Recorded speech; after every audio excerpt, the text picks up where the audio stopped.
Welcome to advance English structure class.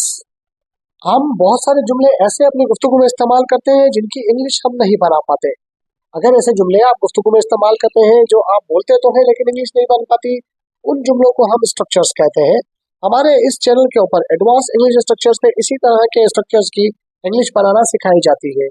आज की video में हम इस तरह के जुमलों की इंग्लिश बनाना सीखेंगे। वो नताइज से खुश थी। मीटिंग तवील थी। मैं कल घर पर था। कल मौसम अच्छा था। अगर हम नोट करें तो इन तमाम जुमलों में ऐसे लफ्ज आए हैं जिनमें कोई काम नहीं है बल्कि कोई नाम या कोई खुसूसियत है, और ये सारे के सारे जुमले माजी के सिगे हैं, यानी माजी को शो करते हैं। ऐसे जुमलों को हम पास्ट के हेल्पिंग वर्ब्स कहते हैं। ऐसे जुमलों की इंग्लिश ट्रांसलेशन हम कैसे करेंगे, उनका हेल्पिंग वर्ब क्या है, स्ट्रक्चरल फार्मूला क्या है, ये सब हम आज इसी वीडियो में सीखेंगे, लिहाजा वीडियो में आखिर तक जुड़े रहिएगा। Welcome to advance English structure class. आज की क्लास में हम 69th क्लास को डिस्कस करेंगे और आज हम ऐसे जुमलों की इंग्लिश बनाना सीखेंगे जिनमें कोई नाम या कोई खुसूसियत आती है और उनके अंदर माजी का सिगा आता है या वो पास्ट को शो करने के लिए इस्तेमाल होता है। उनके लिए हम हेल्पिंग वर्ब वॉज और वर इस्तेमाल करते हैं। अगर हमारा सब्जेक्ट वाहिद होगा तो हम वॉज, और अगर प्लूरल होगा तो हम वर इस्तेमाल करेंगे। अब इन जुमलों की इंग्लिश बनाने की कोशिश कीजिए। फिल्म दिलचस्प थी। फिल्म दिलचस्प थी। The movie was interesting. The movie was interesting. इस जुमले के अंदर मूवी हमारा सब्जेक्ट है, लिहाजा हमने हेल्पिंग वर्ब वॉज यानी सिंगुलर लगाया है।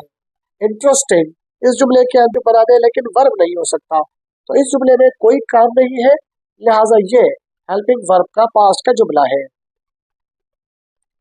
वो पहले उस्ताद थी।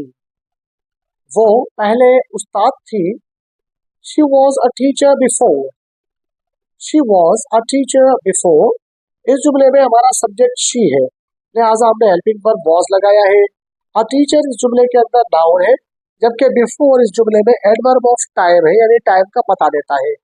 इस जुमले के अंदर भी कोई काम नहीं है। वो बहुत भूखा था। वो बहुत भूखा था। He was very hungry. He was very hungry. इस जुमले में हमारा सब्जेक्ट ही है, लिहाजा हमने हेल्पिंग वर्ब was लगाया है। Very इस जुमले के अंदर एडवर्ब है, जबकि hungry इस जुमले के अंदर एडजेक्टिव है। इस जुमले में भी कोई वर्ब नहीं है।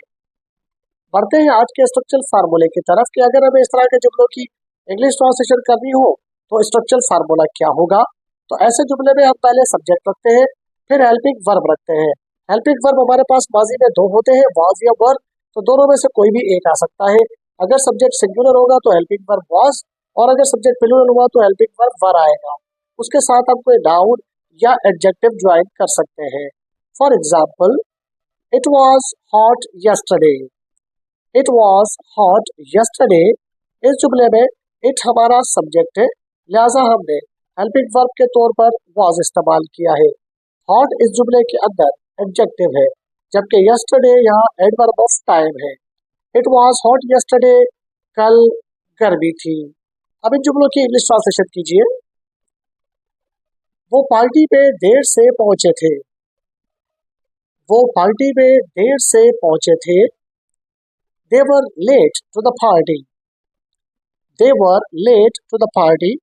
इस जुमले में सब्जेक्ट हमारा दे है, लिहाजा हमने हेल्पिंग वर्ब प्लूरल यानी वर इस्तेमाल किया है। लेट इस जुमले के अंदर एडवर्ब है। टू द पार्टी बकाया ऑब्जेक्ट है। पार्टी इस जुमले के अंदर वैसे नाउन के तौर पर आया है। इस जुमले में कोई मेन वर्ब नहीं है। हम बाजार में थे। हम बाजार में थे। We were at the market. We were at the market. इस जुमले में हमारा सब्जेक्ट we है, लिहाजा हमने हेल्पिंग वर्ब प्लूरल लगाया है यानी वर लगाया है। एट द मार्केट जगह का पता देता है, पूरा ऑब्जेक्ट है, जिसमें मार्केट हमारा एक नाउन है। इस जुमले में कोई वर्ब नहीं है। बढ़ते हैं हमारी आज की एक्सरसाइज की तरफ। रोजाना की तरह आज भी हमारे पास एक्सरसाइज में कुछ जुमले हैं जिन्हें आप घर बैठ के इंग्लिश में ट्रांसलेट कर सकते हैं। मुझे उनके जवाब सिंपली कमेंट बॉक्स में बता सकते हैं। अगर आप घर बैठे और फ्री में इंग्लिश सीखना चाहते हैं तो चैनल को सब्सक्राइब जरूर कर लीजिएगा, क्योंकि हमारे चैनल के ऊपर आपको फ्री में 50 डे टेक्सास कोर्स मिलेगा, 25 डे एक्टिव पैसिव कोर्स मिलेगा, एडवांस इंग्लिश स्ट्रक्चर का कोर्स मिलेगा। बहुत जल्द इसी चैनल के ऊपर आपको डायरेक्ट डायरेक्ट नरेशन का कोर्स भी मिलने वाला है, और उसके साथ साथ 100 डे इंग्लिश स्पीकिंग चैलेंज भी मिलने वाला है। तो घर बैठे और फ्री में इंग्लिश सीखने के लिए चैनल से जरूर जुड़ जाइए। इसी वीडियो के डिस्क्रिप्शन बॉक्स में व्हाट्सएप चैनल का लिंक भी है, क्लिक करके उसे भी ज्वाइन कर लें। आज की एक्सरसाइज ये है, आप कल गैर हाजिर थे, वो अच्छे दोस्त थे, कल गर्मी थी, हमारा घर ठंडा था। इन जुमलों की ट्रांसलेशन आप मुझे कमेंट बॉक्स में बता सकते हैं। अपना और अपने चैनल का ख्याल रखिएगा। मिलते हैं अगली वीडियो में। टिल देन, अल्लाह हाफिज।